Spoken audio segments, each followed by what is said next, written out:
ఇప్పటికే కడపలో పెద్ద దస్తగిరి వెనుక వైసీపీ నాయకుల కుట్ర ఉందని బయటపడటంతో వైసీపీ నాయకుల గమ్మునుండిపోయారు. ప్రధానంగా కడప మాజీ మేయర్ అయినటువంటి నిత్యానందరెడ్డికి ఈ హత్యలో పాత్ర ఉంది.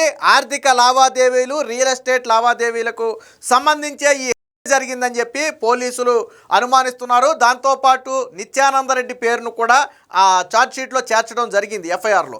దీంతో నిత్యానందరెడ్డి ప్రస్తుతానికి కడప నుంచి పరారైపోయాడు. అయితే ఈ ఉదాంతంతో నిత్యానందరెడ్డికి చెందిన మరొక కబ్జా భాగోతం బయటపడింది. ఏంటి ఆ కబ్జా భాగోతం అంటే, దాదాపుగా ఆ 5 ఎకరాల ప్రభుత్వ భూమిని తన సొంత భూమిగా చెప్పి ఒక ప్రైవేటు బ్యాంకు నుంచి 4.5 కోట్ల రూపాయలు రుణం తీర్చుకోవటానికి సర్వం సిద్ధం చేశారు. రేపటి రోజున రిజిస్ట్రేషన్ జరగాలి అనగా ఈరోజు జరగటం, అదే సమయంలో పోలీసులు నిత్యానందరెడ్డి పేరు బయట పెట్టడం, దాంతో నిత్యానందరెడ్డి పరారవటంతో ఈ రిజిస్ట్రేషన్ ప్రక్రియ ఆగిపోవటమే కాకుండా దీని భాగోతం ఇప్పుడు బయటపడింది. అంటే కొన్ని గంటలుగా జరగకుండా ఉండుంటే దాదాపుగా ప్రభుత్వ భూమిని తనఖా పెట్టి 5 ఎకరాల ప్రభుత్వ భూమిని తనఖా పెట్టి దాదాపుగా 4.5 కోట్ల రూపాయలు, అది కూడా మళ్ళీ ఇక్కడ కాదు, హైదరాబాద్లోని ఒక ప్రైవేటు బ్యాంకు నుంచి కొట్టేయడానికి ప్లాన్ చేశారు. ట్విస్ట్ ఏంటో తెలుసా? ఆ ప్రభుత్వ భూమి ప్రస్తుతానికి నిషేధిత జాబితాలో కూడా ఉంది. మరి నిషేధిత జాబితాలో ఉన్న భూమిని ఎలా రిజిస్ట్రేషన్ చేయించుకుంటాడు అంటే, అప్పటికే రిజిస్ట్రేషన్ శాఖ అధికారులను మేనేజ్ చేశాడు. ఈ మొత్తం ప్రక్రియకు గాను అందరినీ మేనేజ్ చేయడానికి 50 లక్షల రూపాయలు ఖర్చు పెట్టాడు. రిజిస్ట్రేషన్కి సంబంధించి ఒక ఐడిని కూడా క్రియేట్ చేశారు.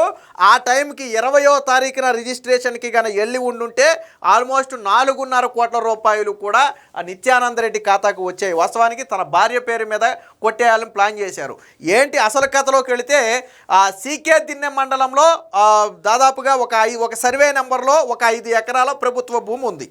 ఈ ప్రభుత్వ భూమికి ఆనుకునే ఈ నిత్యానందరెడ్డికి ఒక ప్రైవేటు విద్యా సంస్థ ఉంది. సో ఎప్పుడైతే ప్రైవేటు విద్యా సంస్థ ప్రభుత్వ భూమికి ఆనుకునే ఉండటంతో ఈ ప్రైవేటు విద్యా సంస్థ సర్వే నెంబర్లోనే ఈ ప్రభుత్వ భూమిని కూడా కలిపేశారు. అంటే ఈ సాధారణంగా విద్యా సంస్థ స్థలం 1/4 ఎకరమో, 1/2 ఎకరమో, ఎకరమో అయి ఉంటుంది. ఈ ఎకరం ఉన్నటువంటి సర్వే నెంబర్ని ఆ 5 ఎకరాలు కూడా కలిపేసి ఇది మొత్తం కూడా విద్యా సంస్థ భూమేనని డాక్యుమెంట్స్ సృష్టించారు. దానికి సంబంధించి లోను కోసం అని చెప్పి హైదరాబాద్లోని ఒక ప్రైవేటు బ్యాంకును అప్రోచ్ అయ్యారు. మరి వాళ్ళకి విషయం తెలుసో లేదో మనకైతే తెలియదు, కానీ లోను 4.5 కోట్ల రూపాయలు లోన్ ఇవ్వడానికి అంగీకారం తెలిపారు. వాస్తవానికి రిజిస్ట్రేషన్లో ఆ ప్రభుత్వ మొత్తం భూమిని ఎంతగా తెలిపారు అంటే విద్యా సంస్థ భూమి, ప్రభుత్వ భూమి మొత్తంగా కలిపి 12 కోట్ల రూపాయల విలువైన భూమిగా వాళ్ళు అందులో చూపించడం జరిగింది. దానికి గాను 4.5 కోట్ల రూపాయలు బ్యాంకు ఇవ్వటం అన్నట్టుగా ఒప్పందం జరిగింది. దీనిలో రిజిస్ట్రేషన్ శాఖ అధికారుల చేతి వాటం కూడా ఉంది. వారిని ముందే మేనేజ్ చేశాడు. మొత్తాన్ని మేనేజ్ చేయడానికి 50 లక్షలు ఖర్చు పెట్టాడు. ఎప్పుడైతే ఈ పెద్ద దస్తగిరి జరిగిందో దాంతో నిత్యానందరెడ్డి పేరు బయటకు వచ్చి ఈ భాగోతం బయటపడిందో, అటు రిజిస్ట్రేషన్ శాఖ అధికారులు కూడా భయపడి సెలవు పెట్టి వాళ్ళు కూడా ఆఫీస్కి రావడం మానేశారు. సరే, వాళ్ళు ఎక్కడ తప్పించుకుంటారు, ఇవాళ కాకపోతే రేపు వాళ్ళ మీద ప్రభుత్వ పరంగా చర్యలు తీసుకుంటారు. అది పక్కన పెడితే, అంటే వీళ్ళ కబ్జాల భాగోతం, వాళ్ళు అధికారంలో లేకపోయినా కానీ డబ్బు ఆశ చూపి అధికారులను లోబరుచుకుని ప్రభుత్వ భూములను కూడా కొట్టేసే ప్రయత్నం. ఇంకో ట్విస్ట్ ఏంటో తెలుసా? తన భర్త పేరు మీద ఆల్రెడీ కేసు నమోదయ్యింది. పోలీసులు గాలిస్తున్నారు. ఆయన పరారీలో ఉన్నాడు. అయినా కానీ తన భార్య ఏం చేసింది, ముందస్తు ప్రకారం 20వ తారీఖున రిజిస్ట్రేషన్ జరగాలి కదా, రిజిస్ట్రేషన్ ఆఫీస్కి వెళ్ళిపోయి కూర్చుని మీరు వెంటనే రిజిస్ట్రేషన్ చేయండి అంటుందంట. ఆల్రెడీ రిజిస్ట్రేషన్ శాఖ అధికారులకు ఆల్రెడీ తడిసిపోతుంది వాళ్ళకి. ఎందుకంటే ఈ భాగోతం బయటపడితే ఎవరి మెడకు చుట్టుకుంటుందో, ఆల్రెడీ నిత్యానందరెడ్డి పేరు హత్య కేసులో ఉంది, ఇవాళ కాకపోతే రేపైనా బయటపడద్దని చెప్పి అధికారులు భయపడుతుంటే తన భర్త గురించి ఆలోచించడం మానేసి తాను మాత్రం రిజిస్ట్రేషన్ అధికారుల చుట్టూ తిరిగి మీరు రిజిస్ట్రేషన్ చేయాలని పట్టుబట్టి కూర్చుంటే రిజిస్ట్రేషన్ శాఖ అధికారులు మాత్రం అందుకు సుముఖత వ్యక్తం చేయాలి. ఎందుకంటే ఒకవేళ ఈ జరగటం ఒక్కరోజు లేట్ అయి ఉంటే మాత్రం ఈ రిజిస్ట్రేషన్ ప్రక్రియ మొత్తం కూడా జరిగిపోయేది. దీనికి సంబంధించినటువంటి వార్త కూడా ఒకటి వచ్చింది, ఒకసారి చూద్దాం. ప్రభుత్వ భూమిపై రుణానికి నిత్యానందరెడ్డి పన్నాగం, ప్రైవేటు బ్యాంకు నుంచి భార్య పేరిట 4.5 కోట్లు కొట్టేసే కుట్ర, పెద్ద దస్తగిరి పరిణామంతో ఆగిన రిజిస్ట్రేషన్. అదే చెప్పింది, 19వ తారీఖున 20వ తారీఖున రిజిస్ట్రేషన్ జరగాలి ముందస్తు డేట్ ప్రకారం. ఈ రిజిస్ట్రేషన్కి ఒక ఐడిని కూడా కేటాయించారు. ఇదిగోండి ఈ నెల 13నే రిజిస్ట్రేషన్కి సంబంధించి ఒక ఐడిని కూడా కేటాయించారు. అంటే సర్వం సిద్ధమైపోయింది. ఆ రోజు వీళ్ళు వెళ్ళిపోయి తంబలేసి సంతకాలు పెడితే రిజిస్ట్రేషన్ ప్రాసెస్ అయిపోయినట్టే, తనక మార్టిగేజ్ రిజిస్ట్రేషన్ ప్రాసెస్ అంతా కూడా అయిపోయినట్టే. సో దానికి సంబంధించి బయటపడింది. స్థిరాస్తి వ్యాపారి పెద్ద దస్తగిరి కేసులో కీలక నిందితుడు కడప మాజీ డిప్యూటీ మేయర్ బండి నిత్యానందరెడ్డి ప్రభుత్వ భూమిని ప్రైవేటు బ్యాంకులో తాకట్టు పెట్టే కుట్ర తాజాగా వెలుగులోకి వచ్చింది. భార్య బండి దీప్తి పేరిట హైదరాబాదుకు చెందిన ఓ ప్రైవేటు బ్యాంకు నుంచి ప్రభుత్వ భూమిపై 4.5 కోట్ల రుణం పొందేందుకు నిత్యానందరెడ్డి కుట్ర పన్నారు. బ్యాంక్ అధికారులతో తనఖా కోసం ముందే సంప్రదింపులు జరిపావు. భూమి మార్టిగేజ్ కోసం కడప రూరల్ సబ్ రిజిస్టర్ కార్యాలయంలో సర్వం సిద్ధం చేశారు. బట్ దస్తగిరి ఆ నేపథ్యంలో ఇది మొత్తం కూడా బెడిసి కొట్టింది. కాసుల ఎర్రసూపి సీకే దిన్నె మండలం మామిళ్లపల్లె రెవెన్యూ గ్రామ సర్వే నెంబర్ 706/2లో 5 ఎకరాల ప్రభుత్వ భూమి ఉంది. ఇది పూర్తిగా పక్కాగా ప్రభుత్వ భూమి. సో దీనికి పక్కనే నిత్యానందరెడ్డికి చెందినటువంటి ఒక ప్రైవేటు విద్యా సంస్థ ఉంది. ఈ సర్వే నెంబర్లోని భూమి తనదిగా పేర్కొంటూ తనఖాకు సిద్ధమయ్యారు. అంటే పక్కనే తన భూమి ఉండటం కలిసి వచ్చింది. నాకు తెలిసి సర్వే నెంబర్ ఒకటి మారి ఉంటుంది. 706/2 అంటే అది 706/3 ఉండుంటుంది. సో అదే సర్వే నెంబర్ను చూపి ఈ ప్రభుత్వ భూమిని కూడా అందులో కలిపేసి రిజిస్ట్రేషన్ చేయాలని కుట్ర. కానీ ఇది రిజిస్ట్రేషన్ శాఖ అధికారులకు తెలుసు అది ప్రభుత్వ భూమి, నిషేధిత జాబితాలో ఉన్న భూమి, నిత్యానందరెడ్డిది కాదు అని రిజిస్ట్రేషన్ శాఖ అధికారులకు తెలుసు. కానీ డబ్బుకి లొంగిపోయారు. దాదాపుగా 50 లక్షల రూపాయలు ఇవ్వడానికి ఆయన సిద్ధమైనట్టుగా కూడా తెలిసింది. సో నిషేధిత జాబితాలోని 5 ఎకరాల భూమిని తనఖా పెట్టడం అంత సులభం కాదనుకుని కాసులు ఎర చూపి రంగం సిద్ధం చేసుకున్నాడు. ఈ మేరకు ఈ నెల 13న ఒక రిజిస్ట్రేషన్ ఐడిని కూడా కేటాయించారు.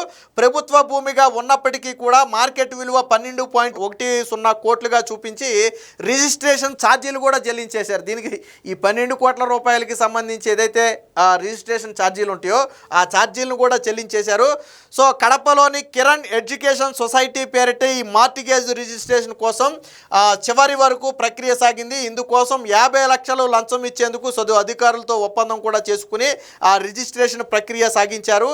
ఈ నెల 20న తనఖా రిజిస్ట్రేషన్ కావాల్సి ఉండగా ఒక రోజు ముందే అంటే 19వ తారీఖున పెద్ద దస్తగిరి జరగటం, కేసులో నిత్యానందరెడ్డి పేరు రావటం, పోలీసులు ఆయన గాయలించడం ప్రారంభించడం, నిత్యానందరెడ్డి పరారవటంతో ఈ ప్రక్రియ ఆగిపోయింది. ఈ రిజిస్ట్రేషన్ శాఖ అధికారులు కూడా భయంతో సెలవు పెట్టి పారిపోయారు. అయితే భర్తను నిందితుడిగా పేర్కొనటం, ఆయన పారిపోయినప్పటికీ కూడా తన రిజిస్ట్రేషన్ పూర్తి చేయాలని దీప్తి రిజిస్ట్రేషన్ కార్యాలయానికి వెళ్ళి పట్టుబట్టడం గమనార్హం. ఎందుకనంటే ఈ భూమి తీసుకోవాలనుకున్నది భార్య పేరు మీదే కాబట్టి, అసలు వ్యక్తి అక్కడే ఉంది కాబట్టి, నేను ఇక్కడే ఉన్నాను కాబట్టి మీరు రిజిస్ట్రేషన్ చేసేసి ఆ తనఖా రిజిస్ట్రేషన్ చేసి నాకు ఇచ్చేయాలని చెప్పి ఆ రిజిస్ట్రేషన్ అధికారుల మీద కూడా ఒత్తిడి తీసుకొచ్చినట్టుగా తెలిసింది. అంటే ఈ ప్రధానంగా ఇప్పటి వరకు మనం పెద్ద దస్తగిరి వైసీపీ కుట్రలన్నీ బయటపడ్డాయి. ఫస్ట్ గంజాయి ముఠా చేసిన చిత్రీకరించారు. తర్వాత లేదు ఇది రాజకీయ రంగు పులిమే ప్రయత్నం చేశారు. ఇదిగో జగన్ వస్తున్నాడు, అదిగో జగన్ పరామర్శకు వస్తున్నాడని ప్రచారం చేశారు. బట్ ఎప్పుడైతే వాళ్ళ నాయకుడు నిత్యానందరెడ్డి పాత్ర ఉందో అని పోలీసులు తేల్చి కేసు నమోదు చేశారో, ఎప్పుడైతే నిత్యానందరెడ్డి పరారైపోయాడో దీంతో జగన్మోహన్ రెడ్డి తన యాత్ర వాయిదా వేసుకున్నాడు. మరి ఎందుకు రాలేదు జగన్మోహన్ రెడ్డి అంటే వాళ్ళ నేతలే ఉన్నారు అని తెలిసి అక్కడ ప్రజలు కాండ్రించి ఊస్తారు. అందులోనూ సొంత కడప అంటే జగన్మోహన్ రెడ్డి సొంత ఇలాకా కదా, సో కాండ్రించి మొహం మీద ఊస్తారు అనే భయంతో అప్పటికప్పుడు తన పర్యటనను వాయిదా వేసుకున్నాడు. లేకపోతే పెద్ద దస్తగిరి కుటుంబాన్ని జగన్ పరామర్శించాలని స్కెచ్ వేశాడు, రాజకీయంగా అన్నీ సిద్ధం చేసుకున్నాడు. బట్ పోలీసులు తీగలాగితే డొంక గదిలినట్టుగా 100 కోట్ల రూపాయల ఈ లావాదేవీలకు సంబంధించే ఈ పెద్ద దస్తగిరి జరిగింది. పాల్గొన్న నిందితులు నిత్యానందరెడ్డికి అనుచరులే. ించబడిన పెద్ద దస్తగిరి నిత్యానందరెడ్డికి అనుచరుడే. సో నిత్యానందరెడ్డి అడ్డు తొలగించుకోవటం కోసమే పెద్ద దస్తగిరిని చంపించాడు అనేది ప్రధానంగా ఉన్నటువంటి ఆరోపణ. ఇప్పుడు పెద్ద దస్తగిరి ఆ బంధువులు కూడా ఏం చెప్తున్నారు, మా ఆయన రియల్ ఎస్టేట్ వ్యాపారం అవి చేసిన మాట వాస్తవం, నిత్యానందరెడ్డితో సంబంధాలు ఉన్నమాట వాస్తవం, కానీ ఎవరు చంపారనేది పోలీసులే తేల్చాలి. వీళ్ళు చంపారు వాళ్ళు చంపారు అని మేము చెప్పలేం, కానీ మా ఆయన్ని ఇంత పగబట్టి చంపాల్సిన అవసరం ఎవరికీ లేదు అని చెప్పి వాళ్ళ కుటుంబ సభ్యులు కూడా చెప్తున్నారు. అంటే మొత్తంగా నిత్యానందరెడ్డి బ్రతుకు బయటపడటంతో, ఒకవేళ ఈ నిత్యానందరెడ్డి అనే పేరు కన్నా లేకపోతే ఈ పార్టీకి జగన్మోహన్ రెడ్డి పరామర్శలు, రాజకీయ విమర్శలు, కూటమి మీద చంద్రబాబు మీద నిందలు, రాష్ట్రం రాష్ట్రంగా మారింది, రాష్ట్రంలో శాంతి భద్రతలు పోయాయని చెప్పి సాక్షిలో పెద్ద పెద్ద డిబేట్లు ఇవన్నీ జరిగిపోయాయి. కానీ నిత్యానందరెడ్డి ఎప్పుడైతే పరారైపోయాడో వైసీపీ నాయకులకు కూడా నోళ్ళు మూతలు పడ్డాయి. ఎందుకని? అసలు నువ్వు తప్పు చేయకపోతే ఎందుకు పారిపోవాలా? ఆ పోలీసులు ఆధారాలు సేకరించారు, దొరికితే బెయిల్ కూడా రాదు. ఆ భయంతో నిత్యానందరెడ్డి పరారైపోయాడు. నాకు తెలిసి ముందస్తు కోర్టులో అరెస్టు కాకుండా ముందస్తు ఏదైనా బెయిల్ తెచ్చుకునే ప్రయత్నం ఆల్రెడీ జరుగుతుంటుంది తెర వెనక. సో నిత్యానందరెడ్డి ఎప్పుడైతే పరారైపోయాడో వైసీపీ నాయకులకు సీన్ అర్థమైపోయింది. ఓహో, ఈ మనోడి పాత్రే ఉంది, ఇప్పుడు మనం మాట్లాడితే అది మనకే రివర్స్ అవుతుంది అని చెప్పి వాళ్ళు భయపడి మాట్లాడటం మానేశారు. రెండోది, జగన్మోహన్ రెడ్డి తన పర్యటన కూడా వాయిదా వేసుకున్నాడు. అంటే చేసేది వీళ్ళే. నిన్న చంద్రబాబు గారు కూడా రెన్యూ ఎనర్జీ సందర్భంగా మాట్లాడుతూ ఈ గురించి ఆయన ప్రస్తావించాడు. ఆయన గతంలో వివేకానందరెడ్డిని చంపేసి నరాసురస రక్త చరిత్ర నా మీద నిందేశారు, తీరా చూస్తేనే చంపిన వాళ్ళందరూ వాళ్ళే అయ్యారు. ఇప్పుడు పెద్ద దస్తగిరిని వాళ్ళు చంపేసి ఇది కూటమి ప్రభుత్వంలో జరిగి చిత్రీకరించే ప్రయత్నం చేశారు.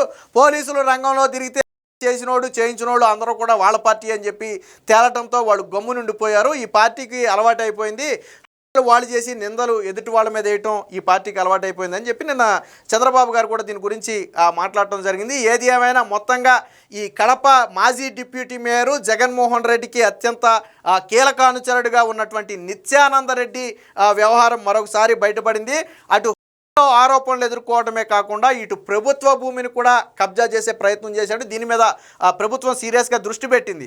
అంటే ఇంతకుముందు ఎన్ని ఇలా ప్రభుత్వ భూముల్ని కబ్జాలు చేసి తనఖాలు పెట్టి రుణాలు తీసుకున్నారు, లేదా ఎన్ని ప్రభుత్వ భూములను తన కుటుంబ సభ్యుల పేరు మీద మార్పించుకున్నారు, దీన్ని కూడా ప్రభుత్వం అయితే సీరియస్గా తీసుకుని విచారణ చేయాలని చెప్పి సంబంధిత అధికారులను కూడా ఆదేశించడం జరిగింది. ఏది ఏమైనా చేసిన వాళ్ళు, గావించబడిన వాళ్ళు, ఇప్పుడు పరారీలో ఉన్నవాళ్ళు మొత్తం కూడా వైసీపీకి చెందిన వాళ్ళు అనేది స్పష్టంగా అర్థమవుతుంది.